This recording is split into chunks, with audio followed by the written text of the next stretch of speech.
नमस्कार विद्यार्थी मित्रांनो, तुम्हा सर्वांचं मिस्टर प्रोफेसर या यूट्यूब चॅनलवर मी स्वागत करतो. This is our lecture number 19 and we are discussing the previous year questions from the chapter superposition of waves.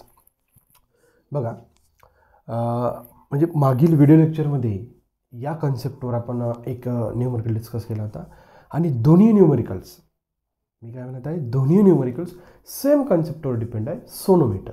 ठीक आहे, सध्या आपण सोनोमीटरचे मॅक्सिमम क्वेश्चन्स डिस्कस करण्याचा प्रयत्न करतो. दोन्ही क्वेश्चन्स सेम कॉन्सेप्टवर डिपेंड आहे. ठीक आहे, तोच फॉर्म्युला सगळं फक्त त्यांनी जे काही दिलेली मांडणी आहे. बघा, आता हा क्वेश्चन छोटा वाटतो, हा क्वेश्चन एकदम त्याच्या डबल वाटतो. ओके, परंतु सेम कहाणी, दोघांची कहाणी कशी आहे, सेम.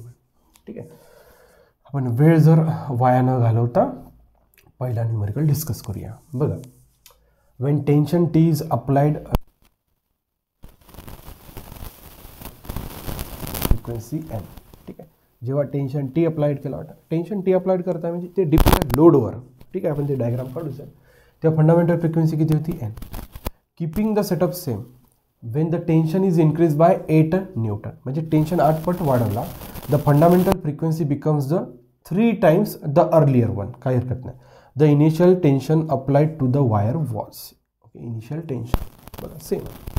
ठीक आहे, याही अगोदर म्हणजे हा क्वेश्चन डिस्कस झाला होता आपला. ठीक आहे, बघा हा वायर आहे, इकडे लोड अप्लाय केलेला आहे काहीतरी. ठीक आहे, बघा काय म्हटलं, when tension T okay applied to the wire okay of sonometer of length n. ठीक आहे, जो काही वायर आहे त्याचा लेंथ, या वायरच्या लेंथचं काही काम नाही, परंतु इथं काढून घ्यायचं. वायरची लेंथ घ्यायला, it is vibrates with the fundamental frequency N. Fundamental frequency किती, एन. ठीक आहे, इथे काही ना काही समजा लोड राहणार, इथे काही ना काही लोड राहणार. ओके, मग काय केलं आपण, सेटअप सेम ठेवून तो लोड आपण कितीने वाढवला, 8ने. ठीक आहे, म्हणजे त्या टेन्शनमध्ये आपण 8 न्यूटन एवढं टेन्शन परत वाढवलं. ठीक आहे, मग जी काही फ्रिक्वेन्सी होती ती फ्रिक्वेन्सी किती वाढली, 3 टाइम्स. मग आता जी काही नवीन फ्रिक्वेन्सी आहे एन प्राईम, ती इनिशियलपेक्षा किती आहे, 3 पट वाढली. So what will be the initial tension, म्हणजे आपल्याला काय विचारलं, what will be the initial tension. इथं लक्षात तोच फॉर्म्युला आहे, n equals to 1/2L square root of t by f. L length constant आहे, therefore n equals to square root t. या इक्वेशनवर आपल्याला सगळ्या गोष्टी फाइंड आउट करायच्या. Make it equation number 1. Simple आहे, सिंपल. इनिशियली जो काही लोड होता त्या लोडमुळे क्रिएट होणारं टेन्शन किती होतं, स्ट्रिंग व्हायब्रेट झाल्यानंतर फंडामेंटल फ्रिक्वेन्सी किती होती. आफ्टर दॅट त्या इनिशियल टेन्शनमध्ये आपण 8 न्यूटन एवढं टेन्शन इन्क्रीज केलं, त्याच्यामुळे फंडामेंटल फ्रिक्वेन्सीवर फरक पडला. किती, 3 पट. इनिशियलपेक्षा किती झाली, 3. मग इनिशियली जे काही टेन्शन होतं, जो काही लोड होता, तो आपल्याला फाइंड आउट करायचा. ठीक आहे, सिंपल फॉर्म्युला. एखादी जर स्ट्रिंग व्हायब्रेट होत असेल तर त्याच्या फंडामेंटल फ्रिक्वेन्सीचा सिंपल फॉर्म्युला, यल आणि स्मॉल एम काय constant, l length, m is nothing but linear mass density. आपण स्ट्रिंगच चेंज नाही केली तर स्मॉल एम चेंज होणार काय नाही, म्हणजे या गोष्टीवर आपण फाइंड आउट करायचं. ठीक आहे, बघा आता इनिशियली फंडामेंटल फ्रिक्वेन्सी किती होते, एन. टेन्शन किती होतं, square root T. Equation number 1. हाच फॉर्म्युला नंतर फंडामेंटल फ्रिक्वेन्सी किती झाली, 3 टाइम्स एन. टेन्शन किती झालं, टी प्लस 8. Equation number 2. बस या दोन इक्वेशनवर आपण फाइंड आउट करू शकतो. डिवाइड करा. ठीक आहे, इक्वेशन 2 डिवाइडेड बाय इक्वेशन काय करा, 1 करा. इक्वेशन 2 डिवाइडेड बाय इक्वेशन काय करा, 1. इक्वेशन 2च्या लेफ्ट हँड साईडला आहे 3 आणि 1ला एन. याच्या राईट हँड साईडला square root of T plus A, याच्या राईट हँड साईडला square root of T. N N get cancel. 3 equals to laws of indices square root of T plus 8 divided by T. Square करा, therefore 9 equals to T plus 8 upon T. Okay, 9 times T equals to T plus 8. Okay, 9 times T minus T equals to 8. हा राहिला 8 times T equals to 8. Therefore T becomes 1 newton. Initially tension किती राहायला पाहिजे, 1 newton. Therefore the option number 4th one is there. Question is from the Maharashtra CET 2022. इथं लक्षात simple calculations होते, गोष्ट समजून घेतली. इनिशियली टेन्शन टी होतं, फ्रिक्वेन्सीवर होतं. टेन्शन नंतर 8ने वाढवलं, फ्रिक्वेन्सी 3 पट वाढली. सिंपल फॉर्म्युला यूज केला दोघांसाठी, पहिल्या कंडिशनसाठी, सेकंड कंडिशनसाठी. डिवाइड केला. सिंपल कॅल्क्युलेशन्स आहे, एकदम सिंपल कॅल्क्युलेशन्स. ठीक आहे, बघा आता याच फॉर्मॅटवर, ओके, ती डायग्राम काही मोडत नाही मी, याच फॉर्मॅटवर सेकंड न्यूमरिकल पण सॉल्व्ह होतो. पॉज करून नोट डाऊन करू शकता तुम्ही. याच फॉर्मॅटवर सेम सेम सेम सेम फक्त ह्या ज्या काय व्हॅल्यूज आहेत त्यात थोड्याफार आपल्याला चेंज करावं लागते बस. सोनोमीटरचे क्वेश्चन अतिशय सिंपल राहतात. मॅक्सिमम सोनोमीटरचे क्वेश्चन याच फॉर्म्युलाच्या बेसवर तुम्हाला सॉल्व्ह होताना दिसणार. आत्तापर्यंत आपण जे काही सोनोमीटरचे क्वेश्चन डिस्कस केले याच फॉर्म्युलाच्या बेसवर ते सॉल्व्ह झालेले आहे. न्यूमरिकल नंबर सेकंड बघा. If the tension in a sonometer wire is increase by a factor of 4, 4 पटनी tension, the fundamental frequency of the vibration will becomes. बघा एकदम simple.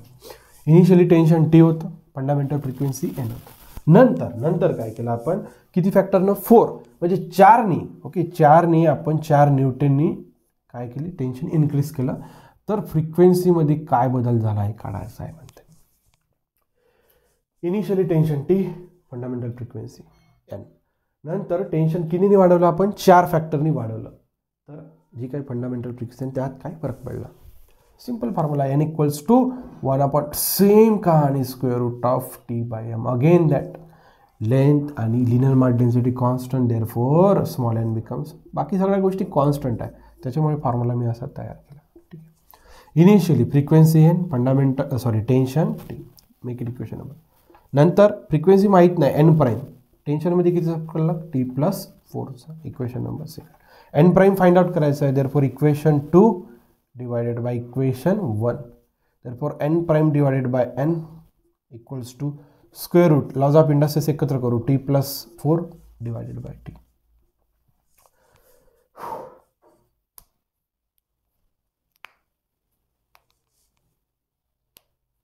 N prime find out करायचं आहे ना.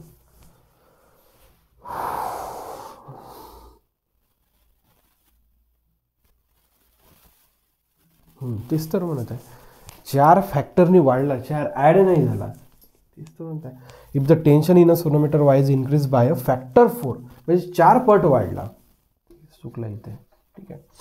Initially tension T होतं, तर नंतरचं जे काही टेन्शन टी प्राईम आहे ते 4 टाइम्स टी आहे. 4 टाइम्स किती आहे, टी आहे. इथे चूक झाली आपली. इथे टेन्शन किती राहायला पाहिजे, 4 टाइम्स टी.